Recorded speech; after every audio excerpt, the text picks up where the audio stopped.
It's time for the Your Personal Bank Show with Ference Toth, financial literacy educator and speaker, entrepreneur, and chairman of the board of a Bank Information. Take charge of your financial future with Your Personal Bank. Now here's Ference Toth. Welcome to the Your Personal Bank Show, and today we're going to talk about taxes. Now, I know most people have probably already filed their taxes. 2020 strikes again. We get extension until May 15th for most people. But traditionally speaking, we're past what would be considered the normal tax season, April 15th and all that. And the reason I want to kind of discuss it is, well, based on everything that's going on politically and everything else we have with our situation with our country, it looks very likely that this might be the last year that will have the tax rates, that we've been dealing with over the past several years. It's possible, certainly, we could see another year of it. Depends on how long it takes the current administration to pass their tax law changes that they're proposing. But given everything that they're talking about, what they want to do, they certainly have, they have the votes. We'll put it that way. They have the majority, obviously, although very slim, they do have it. So if taxes are going to increase in the future, which overwhelmingly looks probable. We'll put it that way, overwhelmingly probable that we'll have a higher tax rates in the future. What can we do to help offset that? Obviously, higher taxes means if you earn income or get a profit or investments or anything, you keep less. I mean, it kind of boils down to that. Now, there's a lot of factors that go into it. I mean, that's the simple version. The factors that go into it, of course, is we have a progressive tax system. In other words, the higher your income, the greater the amount of tax you pay. So it's a graduated scale. So if somebody says they're in a 25% bracket or 33% bracket or 15% bracket, whatever it may be, not all of your income, of course, is taxed at that rate. Based on last year, it's hard to judge what's going to happen year to year going forward. But based on last year, the first $24,000 of earned income for a married couple, for example, was the standard deduction. Whatever the standard deduction is, and there always is one. Just to do a quick review on taxes. Those that you already understand this, great. Most people don't. But if you have a standard deduction, that means whatever that is, $12,000, $24,000. If you're a married couple, it could change next year. We'll see. But that means the first $24,000, for example, the standard deduction amount is in essence tax-free income. That's income you earn. And again, that's on earned income. We're going to talk about the differences on that in a minute. You don't pay any tax on that. And then current brackets, the first bracket is at 10%, and roughly the first $10,000 after the standard deduction is taxed at 10%, and then so on. So it's a graduated scale. So to make it simple, and these are round numbers, roughing based off 2020 tax numbers, just so you know, if you're a married couple filing jointly, you had a 24. And you took the standard deduction, then you had the first $24,000 of earned income was essentially tax free. You had a deduction, offset it. The next $10,000 roughly was taxed at 10%. Okay, so you paid about $1,000, a little less than that, of the next $10,000 of income. So in other words, if you made $34,000, for example, you'd pay about $1,000 in income tax. Okay, and that's if you had no other deductions and kept it real simple. And then each level that you go above that, bracket-wise, then each income bracket higher gets taxed at a higher rate. So the first bit of income is not taxed at all because of the deduction, standard deduction. The next batch, the first bracket at 10%, and so on. And that's how it's pretty much always been. So whatever the brackets are in the future that could change, that'll impact things. And two, it's not only the bracket rates that make a difference, but it's where they fall. So in other words, at what income level are you at that you then move to the next bracket? Okay? So there's two ways that the federal government, Congress, whatever, IRS can adjust the tax rules and increase someone's taxes. Okay, they can increase the bracket, interest rate, or whatever, not really interest rate, but the tax rate, I should say. They could lower the limits to, instead of making 60,000, for example, that you're at this rate, maybe it's at 50,000 and higher, for example. So there's a number of different ways they can play with it, so to speak.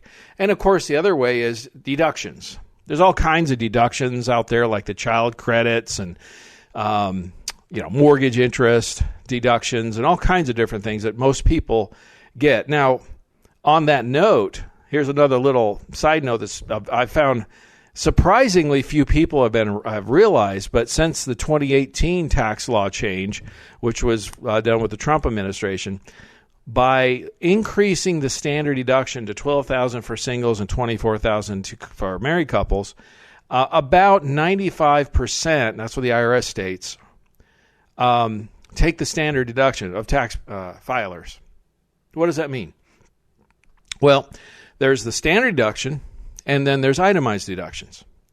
Now, if you take the standard deduction, you file the standard simple form, the easy form, basically, the 1040 easy. And if you itemize your deductions, then you do the long form, basically, as it's called. Now, how do you determine which one you should file? Well, it's pretty simple. If your itemized deductions are more than your standard deduction, again, based on 2020, $12,000 for individual, $24,000 for a couple, then you would itemize. So really, it's the threshold. Is your standard deduction higher, or is the itemized deductions higher? Now, again, the IRS has determined approximately 95% of Americans who file taxes are filing the easy form and taking the standard deduction. What does that mean? It means you're not deducting your mortgage interest.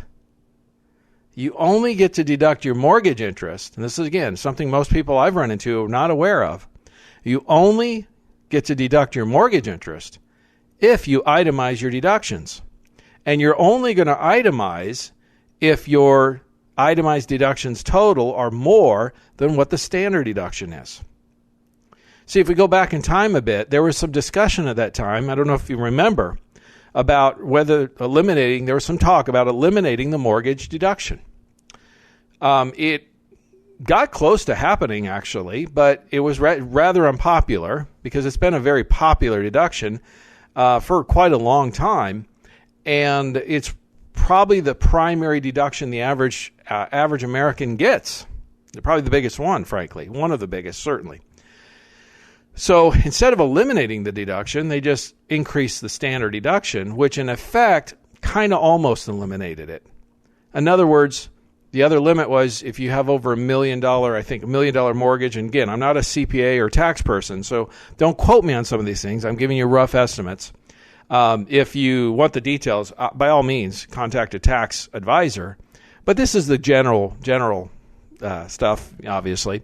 Over $1 million mortgages, you're not able to deduct the interest above that. So when you limit the size of the mortgage, the low interest rate environment we're in, and the standard deduction where it's at, 95% of people don't have enough interest, mortgage interest, to get over the standard deduction amount. So what a lot of people don't realize today is they're taking the standard deduction, but they're not getting a mortgage interest deduction.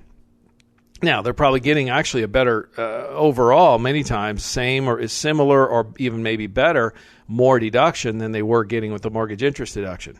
Why is that so important?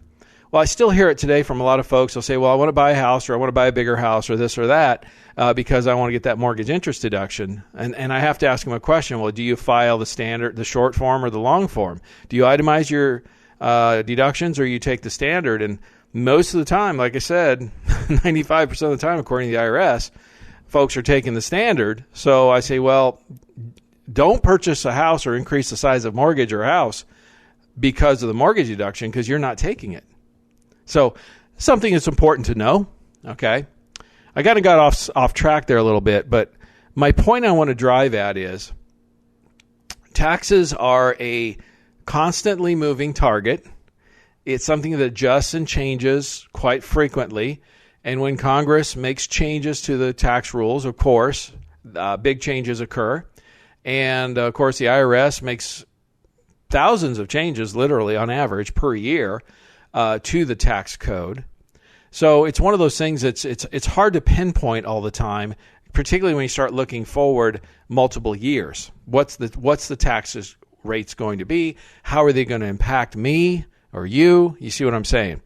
But here's the one thing I say, the big picture thing I can say off the top is it certainly appears from all indications that taxes will be higher in general on most Americans. Most Americans certainly who earn income and file, because I understand what they're saying. I'm hearing what they're saying politically about no one over $400,000 or $200,000 income will pay more tax, but that's not necessarily true. We all know politicians say things, and that's all parties. That's not political. That's all of them. They say things that sound good, and then when we get to the nitty-gritty and the bottom line, again, they could play with the brackets. They could play with the thresholds for the brackets. They can adjust various deductions, the standard deduction, all those kinds of things, the child tax credits, all kinds of things that are out there that could make a big difference. Why is this so important? Well, if this is indeed the last year of lower tax rates for a while, looking at options that grow money tax-free become even more important.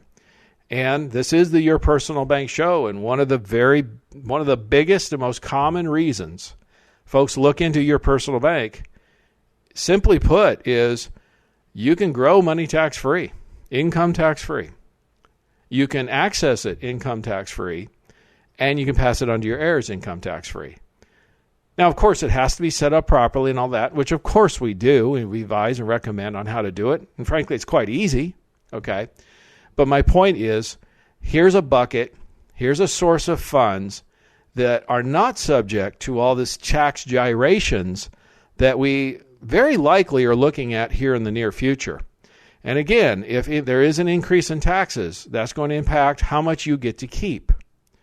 And it will particularly impact things like retirement accounts, IRAs, 401ks, 403bs, 457 plans, all those types of accounts, because those are accounts that defer the taxes to the future, typically. In other words, you're kicking the can down the road. You're not paying the tax now, but then pay it later. And the big question that needs to be asked, and I share this all the time with folks, is should you pay tax on the seed or the harvest? I'm going to encourage you to stay tuned to the next segment because we're going to talk about that very subject, so stay tuned. For more information on Your Personal Bank, feel free to contact Ference at yourpersonalbank.com.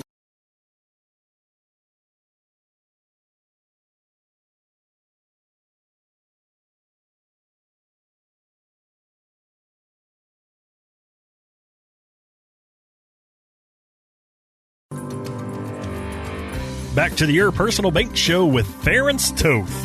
Welcome back to the Your Personal Bank Show, and today we're talking about one of the most popular or most common questions I get and most popular discussion topics I have shared now for years, literally, whether it's workshops on the radio. I have to laugh. I remember one day, it was a couple of years ago, I was walking down I was getting ready to board a plane, go to a workshop, and a guy I knew who'd been listening to the show, he said, I heard your thing on the seed and taxes and the seed and the harvest. It was awesome. Loved it. I tell everybody about that. I appreciate that. It's really resonating with folks. And again, the question is really this. Everything being equal, is it better to pay taxes on the seed or the harvest? Well, that answer is fairly easy. And I'll share with you, it's quite simple. Should you pay tax on the seed or the harvest? When we look at the situations, when we look at people's lives, we look at the brackets they're in, what they're doing, and the statistics show that generally, most of the time, it makes more sense to pay taxes on the seed rather than the harvest. Why? It's really quite simple. Would you rather pay taxes on a small amount of money or a much larger amount of money? The seed, of course, is the contribution.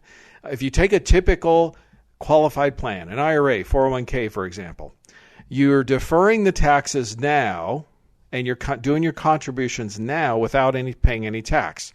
Your seed, you're contributing the seed. The goal is, of course, obviously over time, is that seed, that contribution grows over time. And then when you're typically in retirement, now accessing those funds to supplement retirement, you're withdrawing monies from the harvest, right? Now, and of course, at that point is when you pay the tax. Here's where things get a little challenging. The question is the harvest bigger than the seed? Well, in most cases, that's the case, yes. And that's the goal, obviously. I mean, if it wasn't, they certainly wouldn't want to do that. So you are paying taxes on a bigger pile of money, more dollars, right? So you're paying more taxes overall. But the other issue, and this is where the counterpoint, this is the point counterpoint kind of thing. The other point that people will say to me is, well, if I defer the taxes now, I don't pay that, I can use that money, that tax money, and I can grow more of my money and have more later and then pay tax on it. Okay, that may or may not be true. One, there's a certain level of risk involved, typically, with most investments. Are you going to have more or not? Or how much more is an unknown. We'll put it that way. Certainly is an unknown. But I think the bigger issue is this. What's the tax rate going to be when you do access the funds? What is the tax rate going to be on the harvest, in other words? See, when I said earlier, everything being equal, should you pay tax on the seed or the harvest? In most cases, it makes sense to pay tax on the seed and let it grow tax-free and then access it later. And that's why Roth IRAs are quite popular, typically. You're paying taxes now to let it grow tax-free for life. Okay, that's the plan. The problem is the IRS strictly limits how much you can put into Roth IRAs annually, for example. So one of the jokes I always tell people is, look, if the IRS restricts something or limits how much you can do, probably means it's a pretty good thing for you, the individual, isn't it? And most people understand that and agree. Here's the reality. The question really comes down, though, and the reality is, are the tax rates going to be the same now versus later? Are the tax rates on the seed and the harvest going to be the same? Well, here's the real answer. The true answer is no one knows. It's impossible to determine what your tax rate's going to be on the harvest when you withdraw the funds, because no one knows what tax rates are going to be next. No one knows what tax rates are going to be next year, much less 5 years, 10, 20, 30 years or more from now, right? So for one, it's absolutely impossible to determine. So there's a level of risk involved with that, or what we call tax risk, unfunded tax risk. So if you're investing the money, say in the traditional IRA, 401k, whatever, and it's in the markets, for example, which most people, that's where the funds are, or some people do self-directed IRAs, and they invest in things like real estate or precious metals and things like that, Bitcoins, cryptos, those kind of things. There's certainly a level of risk with all those types of investments, aren't there? I don't think anyone would argue that fact. So it's an unknown. Certainly, you want it to be a larger amount. The more time you have, obviously, the more likelihood, statistically, you're going to have more money. But there is an unknown level. There's a risk there. Okay, so there's an unknown. Secondly, you don't know the tax rates when you do access those funds, so that's a second level or a second unknown. Now, here's where it causes some challenges. Again, because you don't know what the tax rate is going to be, it causes a couple of problems. One, how much is your IRA or 401k really worth to you? You see, I do this all the time with folks, and they'll show me statements where they've got their IRA or 401k, and they got $100,000 or $500,000 or $1 million or more, whatever, in this account. And that's great. They've worked hard, they've contributed to it, they've invested wisely, the money's grown, all that good stuff. But and someone should be proud of that fact because they've done a good job. But one of the things I point out all the time is, if you took this money out all at once, for example.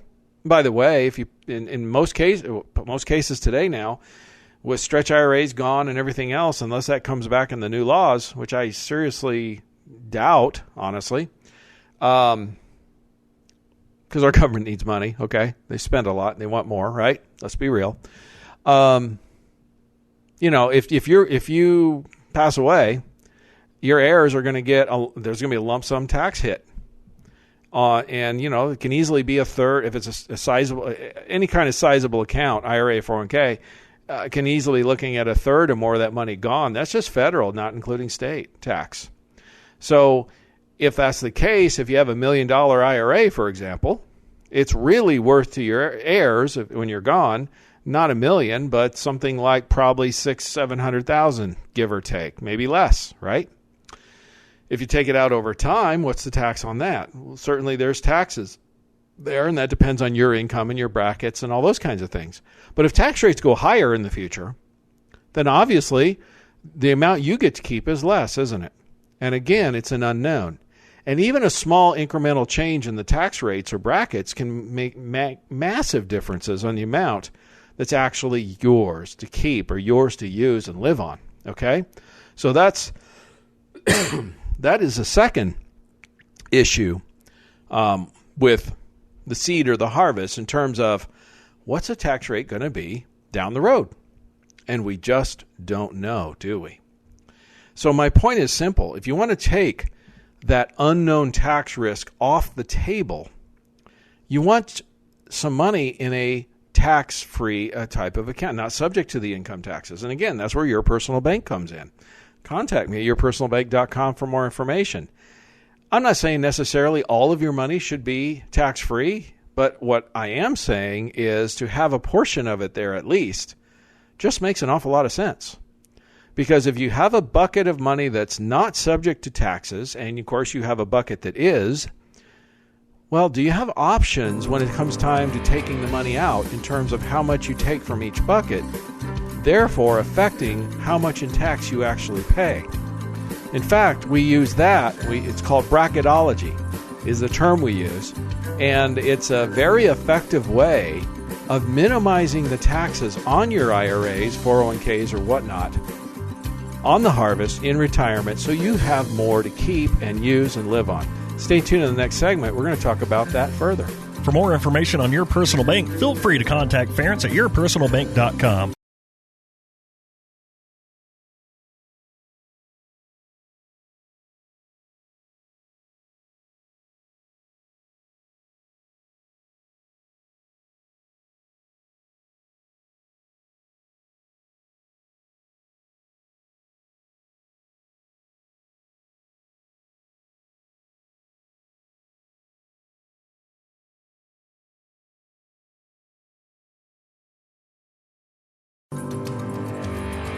Back to the Your Personal Bank Show with Ference Toth. Welcome back. We're talking about one of the most commonly asked questions I get all the time, and that is, should you pay tax on the seed or the harvest?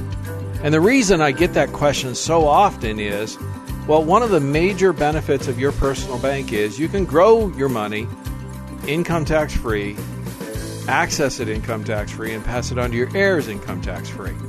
Now, again, it has to be set up properly to do that, but it's quite easy to do so, and we, of course, help people make sure that happens.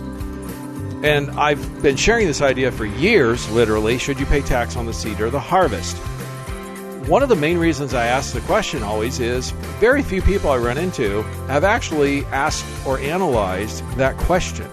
In other words, they just take it on face value that deferring your taxes now, kicking the can down the road, so to speak, is the way to go, because so many people do IRAs and 401ks and those kinds of things. Interestingly, those that have looked into or maybe have done Roth IRAs have probably done that analysis.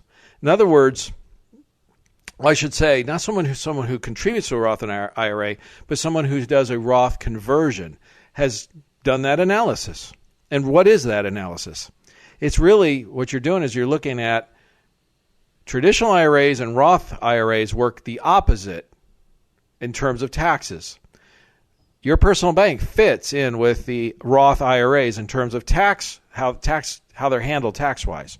In other words, traditional IRAs and 401ks, you defer the tax now. You do not pay tax on the money now, the contributions, and then you pay it on the distribution when you access the money later, typically in retirement. Therefore, you're paying tax on the harvest rather than the seed. You're paying taxes on when you take it out rather than when you put it in. Roth IRAs and Your Personal Bank policies work completely the opposite. You pay the taxes now up front on your income, so you're paying tax on the seed. But then the money grows tax-free for the rest of your life and access and spend and use tax-free. So that's paying tax on the seed, not the harvest. Now, again, why? And in the last segment, if you missed it, I'm going to encourage you to go to yourpersonalbank.com, check out the previous segments or shows anytime you like, pass it on. I go into more depth on it. But the bottom line is, typically, in most cases, paying tax on the seed makes more sense. We've run the math, run the examples with so many different clients over the years, over the decades, literally, that it makes sense because the bottom line is you're paying tax on a much smaller amount of money, typically. Would you rather pay taxes on a small amount or a much larger pile of money? Okay. Secondly, what are the tax rates going to be today versus down the road? Given our government debt and what our current administration is saying about taxes, it seems extremely likely that taxes will be higher in the future. Therefore, you're going to be paying a higher rate probably of tax on a much larger amount of money. Okay? When you start to think about it that way, those things start making less and less sense. Okay? Again, it's an unknown. It's impossible to know what the future tax rates are going to be, but it certainly looks like they're going to be higher. Okay? And then the last thing about it is when you create a bucket of money that's not subject to income tax in the future, what you've done is you've created yourself options. You've opened up another whole world of options that could benefit you tremendously down the road in terms of how much you would have to live on or supplement retirement. Okay? So what do I mean by that? Well, the term that tax attorneys like to use is it's called bracketology. Now, I'm going to say right now, I'm not a tax attorney or a tax advisor, and then you want to know the details on how all this works, I highly recommend contacting a qualified attorney or tax advisor. But I've just seen it from so many situations with clients and recommending them to tax folks and them running the numbers and seeing the results that bracketology is a really, really smart way to go in terms of determining how much in tax you pay year to year, particularly when you start withdrawing the funds. Here's what I mean. So let's assume for a minute you've done this. You've set up a personal bank policy or a Roth Ira, that type of thing, in addition to having traditional IRA 401k monies. Let's assume you have two buckets of money. They don't need to be equal, but let's just assume both have a significant amount of money to be able to accomplish these goals. Here's the thing. When it's time to start taking money out, let's say to supplement retirement or any reason for that matter, depending on your income and your tax bracket at that time and whatever the rate happens to be, let's assume you take a certain amount out and based on your income or whatever at that time, it's going to push you over a limit, okay? And it's change brackets. In other words, you're going to pay a higher rate on those extra dollars. And again, the amounts that we're talking about can be quite significant. Many times, not only, I'm not talking hundreds, but even thousands of dollars difference per year, okay? Well, what if instead of pulling that extra amount out of the IRA or 401k, what if you could pull those monies out from a tax-free type of account? Would you lower your bracket? Would you lower your overall tax liability? The answer is yes. Stay tuned in the next segment. I'm going to discuss this even further and show you how you can really take control of your money and taxes in the future. So stay tuned. For more information on Your Personal Bank, feel free to contact Ference at yourpersonalbank.com.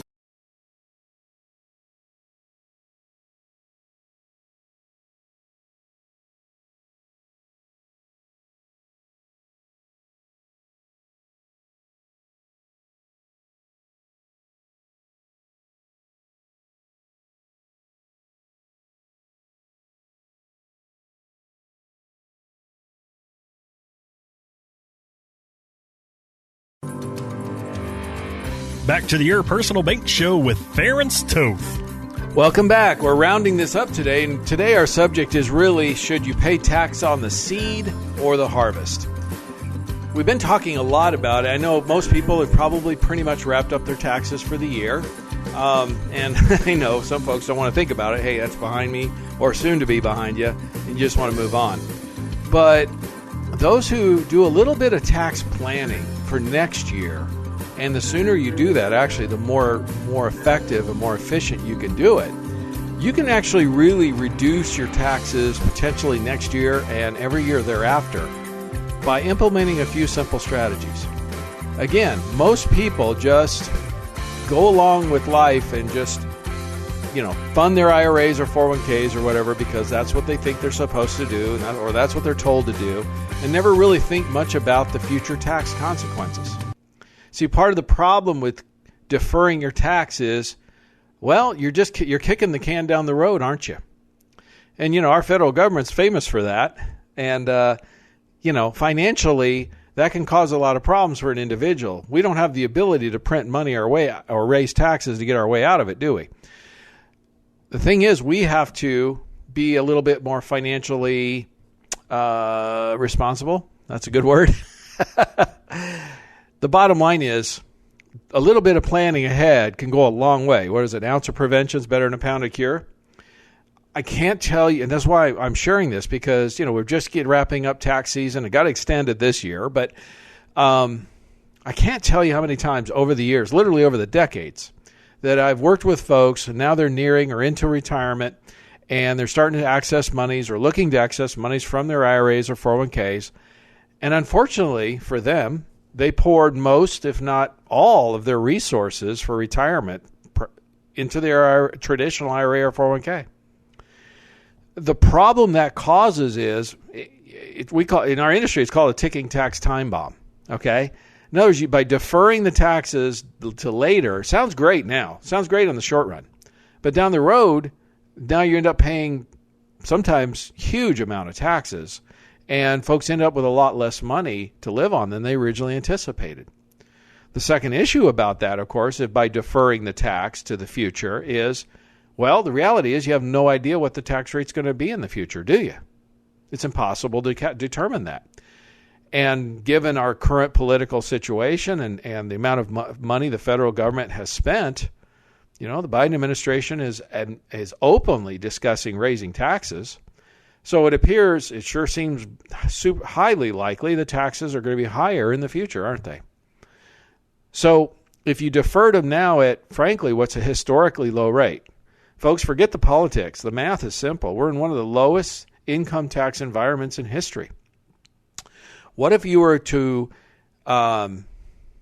reposition some of those taxable funds at a time when tax rates are low from a taxable account to a tax-free account? Can that be done? And the answer is yes, absolutely. There's multiple ways of doing it, but it has to be done. It has to be calculated and done properly. In other words, you have to run the numbers and determine what makes sense, what income bracket you're at, and all those kinds of things. What's your taxing bracket and such.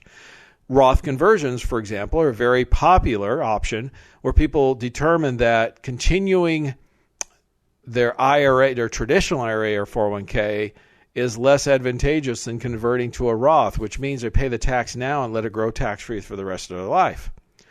You can use your personal bank in the same type of method where you determine that you want to create a income tax-free bucket of money, which just makes a lot of sense.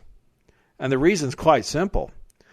If you have two options rather than being stuck with just one, like I see so often, where you just end up having to pay the tax that whatever the tax bracket is, whatever the rate is, you end up stuck paying it. What if, again, you had an option where you had two buckets of money? You had a relatively decent amount of money in each bucket. One's taxable, one's not. Can you then decide each year, for example, based on your income and based on the current tax situation, can you then decide how much to withdraw from each bucket and then basically determine how much tax you pay each year? Or keep yourself below a certain bracket level, for example, therefore saving yourself hundreds, if not thousands, of dollars in taxes each year. See, I see that, and I see it all the time. I work with clients all the time in that. Of course, we work in conjunction with their tax advisors to get the exact detailed numbers. But the general picture, I think you understand the general idea. The general idea here is really quite simple. Give yourself options. Take back control of some of your money. Here's the thing. And I talk about this all the time, IRAs and 401ks and such, I'm not saying not to do them, They can be a great tool, but they can be overused. And I see them very often overused, frankly, where, again, people pour most, if not all, of their eggs in one basket, so to speak. And the problem that incurs is limits your options down the road and very likely increases the amount of tax you're going to end up paying down the road, especially if tax rates do go up in the future, which seems extremely likely, doesn't it? So you see, my point is what I'm trying to get at. Now, how do we go about, let's say somebody has some taxable accounts, some IRA, 401k monies and things like that. How do we go about helping alleviate some of that tax liability down the road? Okay. Well, now I'm going to generalize here. I mean, I can't say specifically what would make the most sense for you because, frankly, we got to look at your numbers. We've got to look at your income, your tax, we got to look at your tax returns, that kind of stuff. See what kind of taxes you are paying, all that kind of stuff, and what kind of accounts you have in various things. But I can give you a general idea of how it's addressed, and we can determine if it makes sense for you. Like I said, contact me at yourpersonalbank.com. Be happy to go through that little exercise with you. It doesn't take long. It's just determine if this makes sense for you. Frankly, I found in most cases, I'm going to tell you, in the vast majority of cases, it makes a lot of sense. Okay? And again, if you think tax rates are going to be higher in the future, then it starts to make a ton of sense. Okay?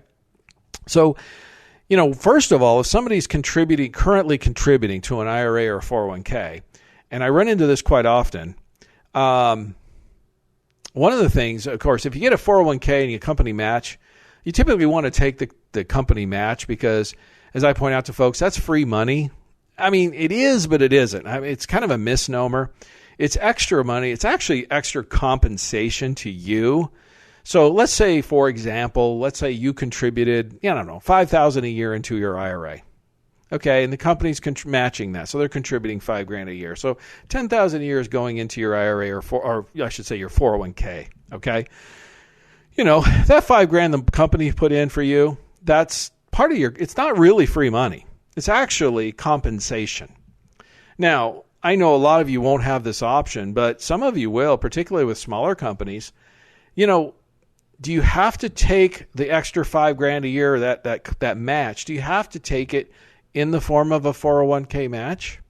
In other words, could you ask HR or the owner of the company, if it's a small enough business or whatever, could you ask for them to instead just pay that to you in payroll?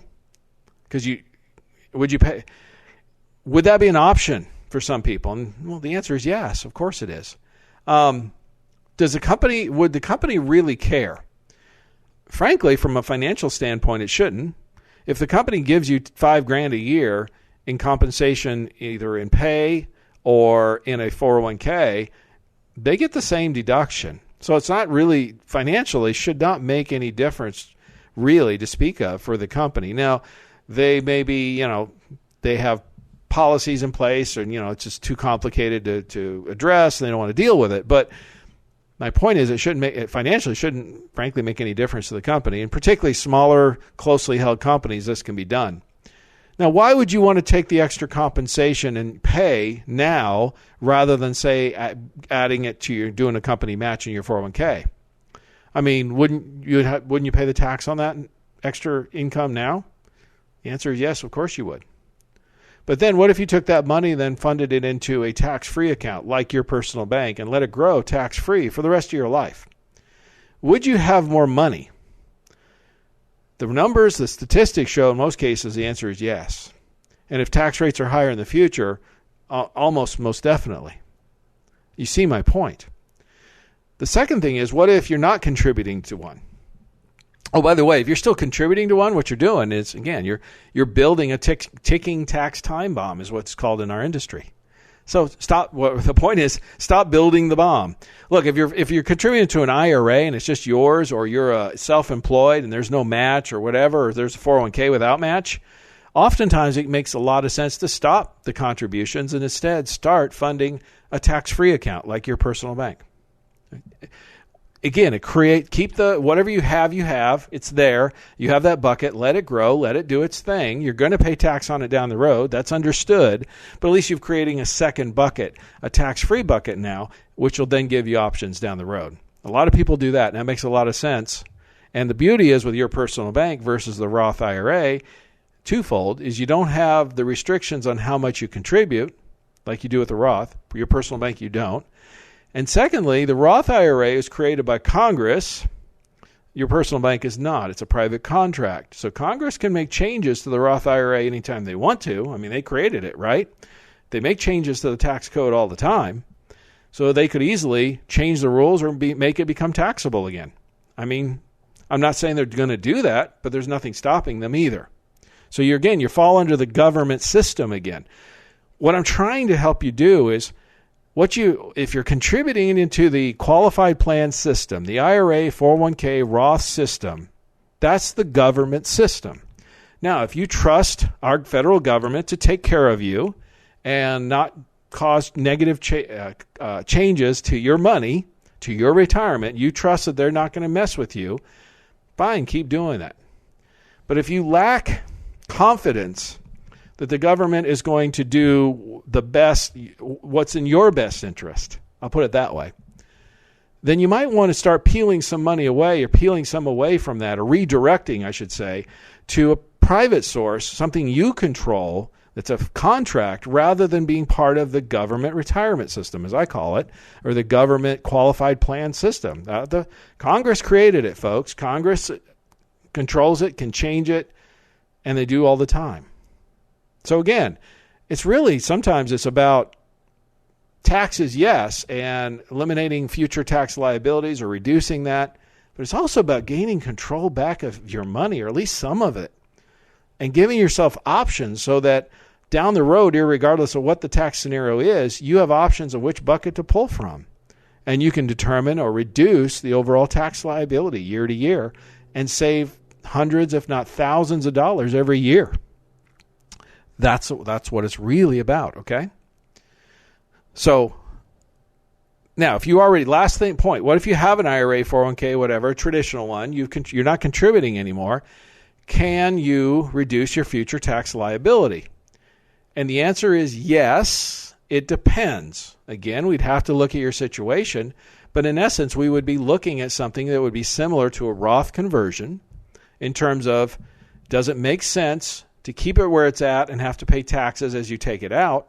Or does it make more sense to strategically redistribute a portion of it each year, being strategic about this, minimizing the overall tax liability, to build a tax-free bucket of money and therefore give yourself more control over your retirement dollars, irregardless of what the tax situation or the tax liabilities are in the future? Again, it's about taking back more control of your money, peeling back some of the money from the government system and the government tax rates, and gaining more control and more options on your money. That's what it's about, folks. Take back control of your life and your money and your retirement. Contact me at your personal bank for more information. I'll be happy to go through this little exercise with you to see what makes sense for you. And as always, stay tuned to the Your Personal Bank show. For more information on Your Personal Bank, feel free to contact Ference at yourpersonalbank.com. This show is designed to provide accurate and authoritative information. The presenter and guest on this program do not engage in legal, accounting, or tax advice. Professional advice regarding your situation should be sought if required. Products and writers may have limitations and may not be available in all states. Excessive unpaid loans may affect performance. Distributions may become taxable if not managed properly. Replacements may not be suitable for everyone. There may be charges when replacing coverage. Compare when considering a replacement. Dividend rates and baseline of credit rates may change. Contact yourpersonalbank.com for current rates.